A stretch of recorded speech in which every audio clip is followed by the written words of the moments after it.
আসসালামু আলাইকুম। আজকে আমি ভেন্ডি চচ্চড়ি করব একটু ভিন্নভাবে। খুব অল্প মশলা দিয়ে এই চচ্চড়িটা করব। এটা খেতে খুব সুস্বাদু। আর আমার রেসিপি যদি আপনাদের ভালো লেগে থাকে তবে লাইক, কমেন্ট, শেয়ার করবেন।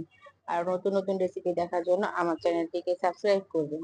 যারা ফেসবুক পেজে আছেন ফলো করবেন, বেশি বেশি শেয়ার করবেন। যারা আমার সঙ্গে আছেন তাদেরকে অনেক অনেক অভিনন্দন। কমেন্টে জানাবেন কেমন হয়েছে, কে কোথা থেকে দেখছেন সেটাও কমেন্টে জানাবেন।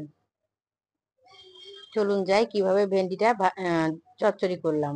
এখানে আমি ভেন্ডির সাথে ঝিঙে দিয়েছি, এতে করে অনেক স্বাদ লাগে।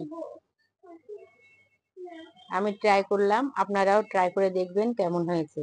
এখানে আমি ভেন্ডি এবং ঝিঙে কেটে নিয়েছি, তার মধ্যে আমি পেঁয়াজ কুচি দিয়েছি, কাঁচামরিচ দিয়েছি 3টা মতো।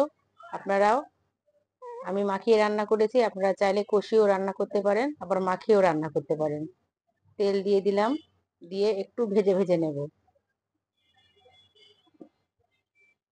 খুব সামান্য মশলা দিয়ে আমি রান্নাটা করে ফেলবো। এটা সাদা ভাতের সাথে খেতে কি রুটির সাথে খেতে খুব ভালো লাগে। এর মধ্যে আমি সামান্য একটু হলুদ,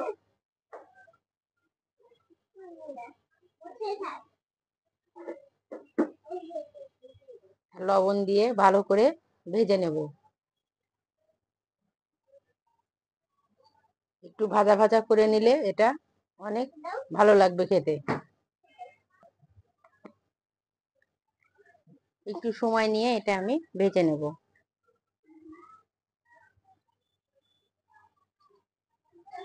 এতে করে এর টেস্টটা অনেক ভালো আসবে।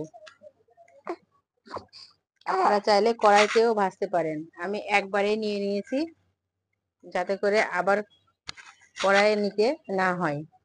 সামান্য একটু ধনিয়া গুঁড়া এবং সামান্য একটু মরিচের গুঁড়া দিয়ে দিলাম। আবারও নাড়াচাড়া করে নিব, যাতে তলায় লেগে না যায়।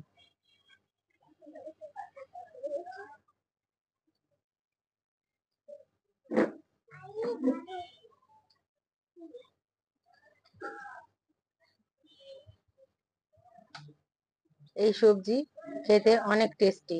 সামান্য একটু পানি দিব যাতে ভেন্ডিটা সেদ্ধ হয়ে যায়। আর ঝিঙে থেকে তো সামান্য একটু পানি বের হবেই, ওটা তো সেদ্ধ হতে বেশি সময় লাগে না। ভেন্ডিও সেদ্ধ হতে বেশি সময় লাগে না, সেই জন্য আমি অল্প পানি দিলাম এবং চুলাটাও কমিয়ে দিলাম। আস্তে আস্তে এটা রান্না হয়ে যাবে। একদম শুকনো শুকনো রান্না করব, ঘুরিয়ে ঘুরিয়ে শুকিয়ে নেব। আর এখানে আমি সামান্য একটু ভাজা জিরার গুঁড়া ছিটিয়ে দিব, এতে করে ফ্লেভারটা অনেক সুন্দর আসবে।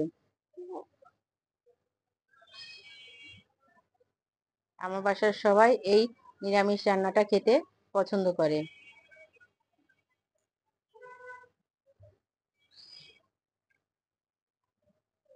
আমার রান্নাটা প্রায় হয়ে এসছে, দেখতে অনেক সুন্দর হয়েছে এবং সাদা ভাতের সাথে খেতে তো খুবই ভালো লাগে।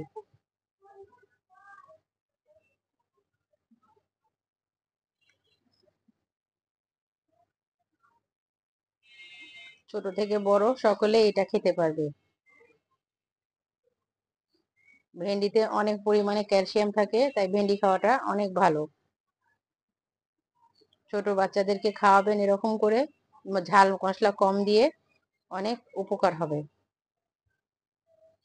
এতক্ষণ আমার সঙ্গে থাকার জন্য ধন্যবাদ। ধন্যবাদ সবাইকে। খোদা হাফেজ।